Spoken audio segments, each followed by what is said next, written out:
we are looking now at the lineup of the Army Black Mamba Energy Drink Lady Troopers and your starters for the Cignal HD Spikers. Same thing, issues. So this might be the game for them, Neil. All right, we're just about ready to start. Army there with the first serve. William Neses, block there. Jovelyn Gonzaga going up. Cayuna pushes it outside to Dakis. Morente is starting. Good choice for coach to put Morente in. Coming into the more crucial part of the tournament where the guests come in. And for those people who just tuned in, again, wow. Faith Nisperos and whoever is in that lineup. So that's something to look forward to. Absolutely. And Lil Birdie told us that Coach Jorge De Brito is still going to be on tap. Emotions out after suffering consecutive losses. Mas magaan na daw yung feeling knowing that they're not alone. Nagyakapan sila. Cathartic for them and linabas na lahat. Let's see if that pans out or augurs well for them in this all-important match. Cés Molina, absolutely a challenge there. Getting another point for Cignal. Ateneo de Manila. Michelle Morente with a nice serve, but a better receive there by Cés Molina, converting that one to a point. We said though in the pregame, the one who carries the team on her shoulders, not only in terms of performance, but also psychologically. She is the strength. Digging and reception. Kulang na lang doon sa setting category. Mawala si Jovelyn Gonzaga. And that's 2 in a row by Riri Meneses. The Black Mamba Army Lady Troopers right now. Back set. Siyempre, si Jovelyn Gonzaga laging hahanapin for Army. So it must be frustrating for the team captain. But still, you know that she'll bring her A game every time. From the preliminary round. And let's just talk a little bit more about Jovelyn Gonzaga. We mentioned how she was all over the place. So ang mga kasama niya puro libero. Siya lang yung opposite na nandun, making it to the top 10. I mean, how about that? And she's competing against the best liberos here in the conference. She's competing against. And that time, it's good to Bino. Easier for the blockers of Cignal HD to actually defend the offense of Black Mamba Army. And you know they have it going back to the standings from the preliminaries at on. Nando na eh. Hindi na yung just fundamentals and just practicing all aspects of the game. Now you really have to spot their weaknesses and work on them. And building up as well. As we said, we have a double header. Creamline and PLDT will play little later on today as Cés Molina finds again that left hand corner. We have Creamline and PLDT waiting at the wings to play a little later on here at the Inares Center. And great play there. But we still don't have a copy of that lineup. So maghihintay na lang din po tayo for the official announcement. Of course, we did get word that Coach De Brito will be at the helm of that team. But yes, excitement surrounds also the composition of that team that we'll be seeing pretty soon. Looked like it didn't touch the forearms of Black Mamba Army, but yes. That is the correct call. Even in the slow-mo, we saw that it was an outside hit from Rachel Andakis. Great serve, great reception by Cignal. And Bunag is on the court as well. She put in some points. A veteran Bunag from Army also could see Jo Bunag. Ang tagal na naglalaro and still she is playing with the best of them, with the youngest of them, and not betraying her age. We can say the same on the other side about Rachel Andakis. Cignal HD. And that point for Army and also the serve. Only 5 points they need to make up now. Balse there, or sorry, that is Nani Bautista. He was used as the AD. And now coming from the other side, great coverage by Nunag there, and another chance for Cés Molina to score, and again, great coverage by Joan Nunag. Nakita natin na talagang they're fighting for their points. Of her height. Safe set serve there. Wow! This time on the solo block there by offensive Army there. Cés Molina pushing the ball to the back. Army will set up again. Gonzaga going up. Rachel Dakis is there. Cayuna back set. Molina! And Ivy Perez couldn't get that one up. Jov decides to go on the second pass. Greer Jimenez sending it over. Good job by the libero of Army. Ball still alive. The rally here. Giles at the net. Oy! And Junella there. Didn't quite make it to the balls. Such a lucky point for Black Mamba Army. Nagkaninginan na lang yung mga defenders on the floor for Cignal HD. Last ball in the sequence before that. Extra muscle into that hit from Troncoso. The Cignal HD Spikers complete after having suffered some losses due to health concerns. And you know, watching Seth Molina, we were talking about it earlier. This tournament will no longer make it due to health concerns. Instead, and when they are able to actually get you dun sa pace na nilalaro nila, that gives them a better possession. Nice reception there by Gonzaga. Bunag stopped. Rachel Dakis is timing it, gets it through the two-man block. And Cignal only needing a point. And this is 4 match points for Cignal. Ivy Perez pushes it to Bunag. That was a nice, deep attack. Jov Gonzaga doing what she knows to do at the back row. Cignal will get another chance. And look at that, Ivy Perez. Just a 1-point ball game between these two squads. And that is 4 set points that Army was able to save. From behind the attack line now, Molina is dug. Bunag again. Dakis timing it. Bautista with a save.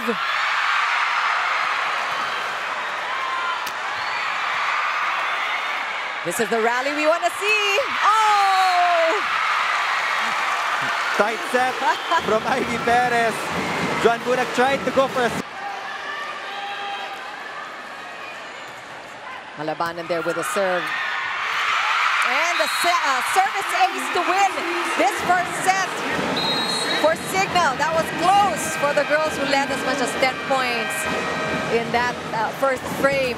26-24, final score for the first set. Again, talking about the effort coming from Army, we were talking to Net Villarreal earlier and against Creamline, although they did give that up to the girls who are #1 so far in the semifinals. Para malito yung mga blockers ng Black Mamba Army, and as you see, they've been digging really well.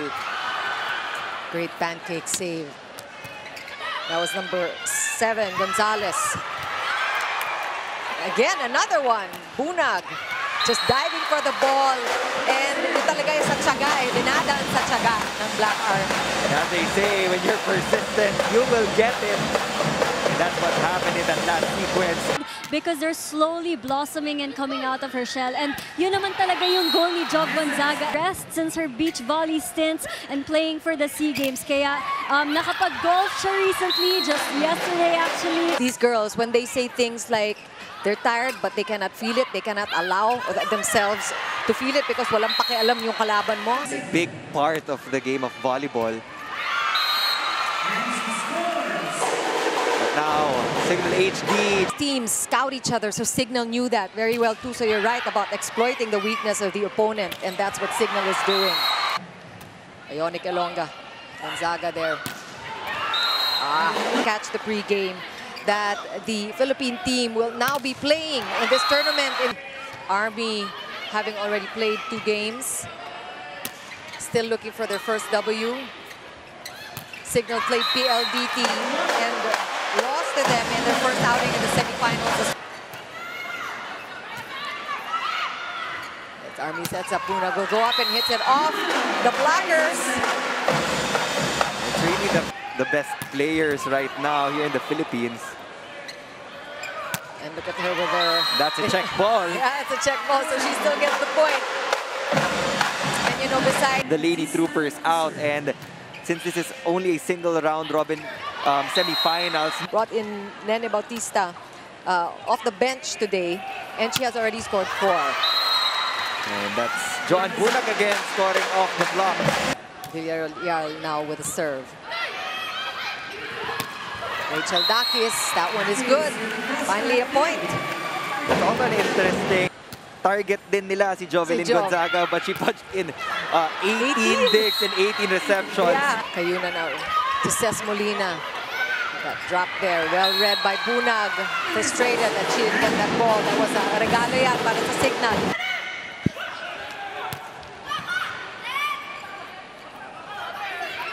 Molina there. Great set by Cayuna. Finding Molina, and that was off the block. Oh, great play! What a play there. Ces Molina manages to keep the ball in play. Bautista going up, and that is inside. Bunag sends it over. Cayuna. League aspirants 2022 sa One Sports at PBA Rush. Gusto mo bang malaman ang latest happening? Hashtag PVL Invitational 2022. Let's see what you have to say. We have a tweet from Deity. I think Seth got Jovelyn Gonzaga for the Army Q. She does that. We also know she scores off the block. Great hustle. She will go up for the hit. She sends it over. Cayuna will set up. A combination attack. Rachel Dakis just made. Of course, Morente coming in again the second set. And she gets the ball. She hits it off the block. As you said, she finds ways. The HD spikers in this rotation. And she does that well. Villarreal gets a big block. Nika Reyes, we saw there, who's doing so well. She's #1 blocker in the conference. It's going to be exciting. Una going up. Cayuna finding Molina from back row. Grabe talaga ang sipag ng Army. Although it was a wasted opportunity for Black Mamba Army, they saw Ces Molina. And Cignal gets a serve back. Ivy Perez is setting up Bunag, who just knows how to hit it off the block. Which means whenever she decides to do it, she does it pretty well. Of course, she doesn't get all the chances, but yan ang sipag ng setter. Behind the ball, you're a setter. That's something that is natural to you. Meneses, dug there by Bautista. Gonzaga with 6, Bautista with 7 points. Molina, cut shot. Perez read that one. And Army will get the point. Combination attack works. Gonzaga from nowhere there, getting through the 2-man. The blocking and the digging of the Cignal HD spikers. Let's see what Ivy Perez does. Again, Gonzaga, this time dug by Cayuna. That worked twice in a row. It's the same exact play. It's Jovelyn Gonzaga. Army looking to take the second set win. Let's see if they can get it from this play. Gonzaga powering it through one more time. 3 in a row for Gonzaga. Army doesn't want it now, and Gonzaga tries to tip it over. Ball will go back to Army. Ivy Perez looking for Gonzaga again. Ces Molina answers. Doria is dug by Nunag. Bautista going up. And the crowd loving it as Army takes that 1-point lead. Let's see if they can get past this serve. Almost an ace there, put away. Villarreal, but Cignal still keeping the ball alive. Ivy Perez pushing it to Bautista, and she will get it. Army winning the second set, 28-26.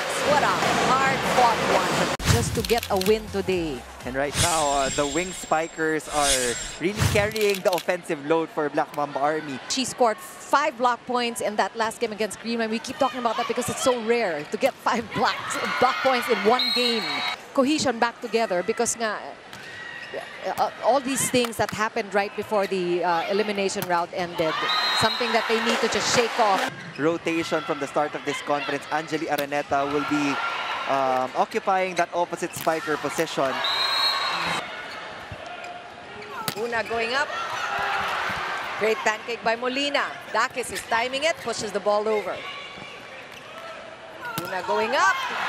And again, the coverage here. For her, pinaninindigan lang niya ang kanyang decision-making skills and ang bawat bitaw niya because she knows and she has that confidence that Really doing a lot for Army. And it's interesting also how Coach Kung Fu is making good use of both centers. And the blocking effort is commendable for Army. At least they slow it down, no? And they give a chance to recycle the ball and go for another play. Jovelyn Gonzaga at this point is just unstoppable. 13 big points now for Jov. Wow, what a read there by Cignal. Obvious that she was going for that 1-2 play. Rachel Dakis, all that experience is what went for her. Doria, in the meantime, just with that put away. And that's a chance ball here for Army. And missed time by Jean Balse. And then chance here for Cignal. Nope. Easy over for Army, and Ivy Perez again swings away and scores the third point. Dakis. Nice drop ball there. All of our colleagues here from Cignal, the live action, and just... While Green Line is at 1-0. So for one of them, they will face the first defeat. As these two teams, following games we announced earlier, if you missed it, the national team will be playing in this tournament in place of Kobe Shinwa. Kayuna underhanded set to Dakis. And that's... Look at the... Gonzaga is this time showing off her gymnastics ability. Kayuna pushing it outside to Ces Molina. Nunag with a save. Bunag from behind the attack line. Dakis was there. Meneses is stopped. And Villarreal is just so frustrated because she managed. Her team, the Cignal HD Spikers, I'm sure her fans are missing her on court. Came here after that timeout. Army, again, feeling the pinch a little bit with Cignal already leading by 2. Strategy pati yung sa pag-substitute just to make sure that everybody is able to perform optimally. And this is probably a preview of things to come. Great Another reception. excellent pass Yes. from Jovelyn Gonzaga. Yeah. Turns things around and making... And even in digging. Yes. Rachel and Dakis. And the top 2 teams will play for our championship round. Again, Ivy Perez going on second hit there, second pass. And Kayuna will look for Dakis again. He hits it off the block. Cignal gets the ball back. And that's a point for Kayuna. Offensive block for Cignal. Nice dig there, Molina. And this is going to be a free ball for Cignal. Kayuna sends the ball over. Si Kayuna, again, very good. Pati yung best server na puputo ni Gonzaga dyan. Well, we want Jel Kayuna to be at the serve if you're Cignal because she is the best server in the league. Ces Molina making it. Sometimes kahit iwasan mo siya, pupuntahan niya yung bola. Wow! Oh, and a lucky break for Cignal HD will establish a 5-point lead. Another chance.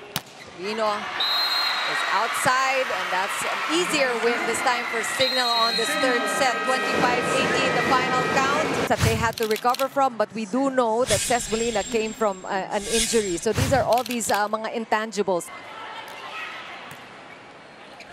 Bautista is dug by Molina. Meneses. Oh. Pantay na pantay talaga eh. Molina timing it. Bunag is there. Gonzalez still looking from Gonzaga from behind the attack line. She still manages to score with that off speed. Riri Meneses. Good job by the blockers of Army to slow it down, but Molina and Meneses do better with that offensive block.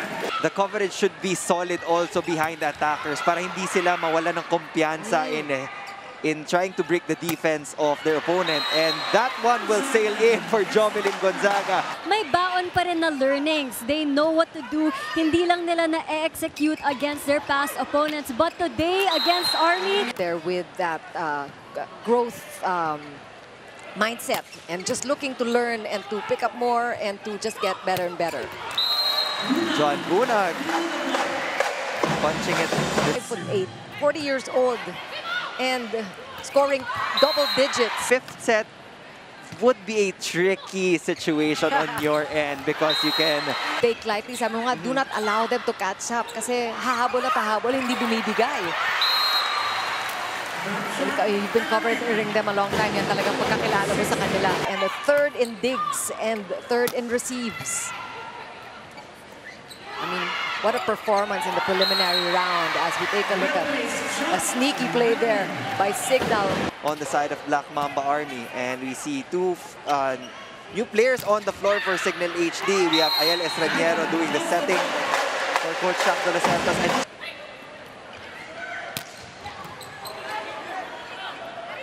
And Gonzalez looking for Bunag there, and that's off the blockers. now the three starters on the bench. You saw Riri Meneses, Jel Cayuna, and Rachel Andakis. Mukhang konting pahinga muna. Pero walang pahinga-pahinga for the Biotic Ilongga. Match. Bunag again. Or si Cayuna, she would have a higher possibility of getting through their hands compared to Doria and Meneses. How about that by Gonzalez?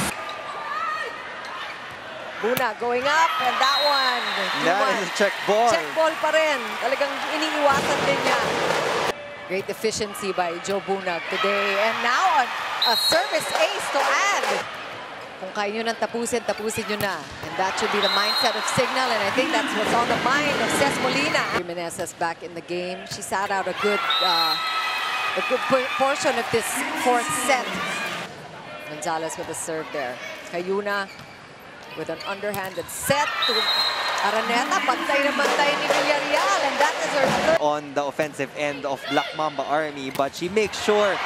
You know, it's going to take a toll on both teams if we go for a fifth rubber set. No? Because, sabi mo nga, Dakis. Answered by Munag, Gonzaga. Ball slowed down. She still gets it past the two-man block, and that's point number 19. Di pa rin talaga pinapaupo si Jovelyn. This is already a comfortable lead for Army. Munag to Bunag there. Dakis again will go up, and that one is good. Just finding the line. Rachel Dakis for Army. Gonzalez pushing it out to Bunag. Looks like that hits the one line. is inside. Still set point. Nice push there by Ivy Perez. And we are on the set number 5. That was a relatively easy win for Army. Bakbakan ang ating labanan dito sa Inares Center, and I'm sure all of you are enjoying the action with us. And again, this is just a first of 2 games. Wow, and that is Villarreal with the attack. Something that maybe... Last minute. And we were able to talk to Villarreal earlier. Nice reception by Dakis. Oh, wow. what a put away from Ces Molina. Let's see. Buna going up again. This time, oh, it's still good. Great defense by Cignal. Gonzaga will try. Jovelyn Gonzaga. is that she's also working out on the rest of her body. Kasi sabi ni Ces, connected itong lahat. She's at the serve. This is something, again, we need to think about for the duration of the semifinals, Neil. Joe Bunag. 18 points already. Wow, put away by Rhea Meneses. great effort by Bautista to keep the ball in play. Gonzaga is dug by Molina. Quick! Gonzaga keeps the ball in play. Oh! And Bautista put it away on that second try. Just these veterans shining through for the Army. Free ball that will be given to the Black Mamba Army Lady Troopers. Great effort there by Jonella. Reading that play by Gonzalez, and still back for fifth set action here at the Inaros Center. Cignal and Army, and really great heads up there by Dakis as we get. Great job there by Nunag on the reception. Cignal will set up. Mayuna pushes it to Dakis. Wow! She goes deep again, finds a hole. Mas marami ring chance si Jel Cayuna to give it to Riri Meneses or Doria. Meantime, the defense of Army working much better now. Ball is still in play. Rachel Andakis tips it over. Gonzaga. Dakis. And just uses the blockers' hands. Tubino. Just put Jonella just doing awesome at the back. Wow, this time Jonella couldn't get that ball back up. Back set. Oh! Neil, because both teams are really giving excellent performances here. Ivy will set up. Finding Gonzaga. What defense there by Troncoso. Cignal can get it. Army will set up. Ivy Perez looking for Gonzaga with a push. Mistake there by Riri. Slow. Bunag with great coverage. Bunag will go up. Another chance for Cignal to set up. Says Molina wants to end it. And she's blocked. What an effort by Army. Great defense. Woo! A quick by Meneses, sending it outside. And look at Gonzaga, just ice on her veins. Just unflappable, but says Molina. They want to get this win. Let's see if Army will complete the set, and Bunag hoping for a tip. She's not gonna get it. Cignal HD will get their first win. Black Mamba Army still not happy with that last call.